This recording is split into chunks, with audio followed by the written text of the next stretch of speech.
बिस्मिल्लाहिर्रहमानिर्रहीम। अस्सलाम वालेकुम वरहमतुल्लाह। नाजरीन, आज की खबर जो मैं आपको बताने जा रहा हूँ, मुझे उम्मीद है कि हमारे मुल्क पाकिस्तान में भी बहुत जल्द इस तरह का निज़ाम आने वाला है। सऊदी वज़ारत तजारत के तर्जुमान अब्दुर्रहमान अल हुसैन ने कहा है कि यौमुल वतनी यानी यौम आज़ादी के मौके पर तजारती इदारों में सार्फिन के लिए सस्ते दामों सामान फ़रोख्त करने का रुझान बढ़ गया है।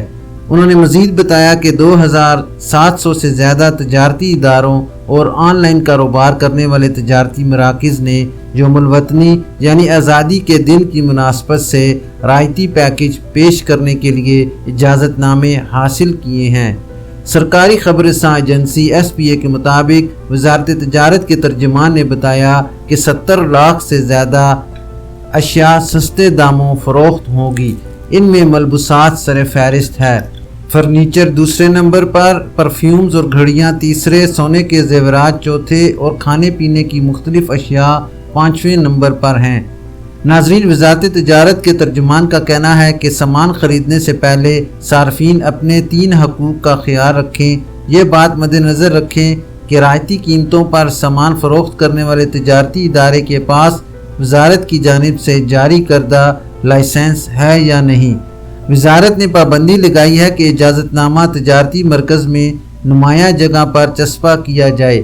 ये भी बताया जाए कि रायत की शरह क्या है, रायत से पहले कीमत कितनी थी और रायत के बाद कितनी कीमत पर सामान फ़रोख्त किया जा रहा है।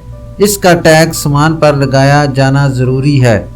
वज़ारत तजारत ने सार्फिन को मशवरा दिया कि वो रायती सामान की ऐप डाउनलोड करें यानी एप्लीकेशन डाउनलोड करें। इससे इन्हें 5 फ़ायदे हासिल होंगे। इन्हें यकीन से मालूम हो जाएगा कि रायत का दावा दुरुस्त है या नहीं, फ़र्ज़ी या हकीकी है या नहीं। बारकोड के ज़रिए इसका पता लगाया जा सकेगा। वज़ारत तजारत के तर्जुमान ने मज़ीद बताया कि बारकोड की मदद से रायती पेशकश का पता आसानी से लगाया जा सकेगा। तमाम मालूमात रिकॉर्ड पर आ जाएंगी और अगर ऐसा ना हो तो यकीन कर लिया जाए कि रायत का दावा फर्जी है। ये थी अभी तक के लिए ख़ास खबर। मिलते हैं नेक्स्ट बुलेटिन में इसी तरह की मालूमाती और अहम खबर के साथ। वीडियो ख़त्म करने से पहले नए आने वाले हज़रात से गुजारिश करूँगा कि काइंडली मेरे चैनल को लाइक, सब्सक्राइब और बेल नोटिफिकेशन को ओपन कर लें ताकि इसी तरह की आपको बहुत अहम और मालूमाती खबरें बर वक्त मिलती रहें। अपना ख्याल रखिए और दूसरों का भी। अल्लाह हाफिज़।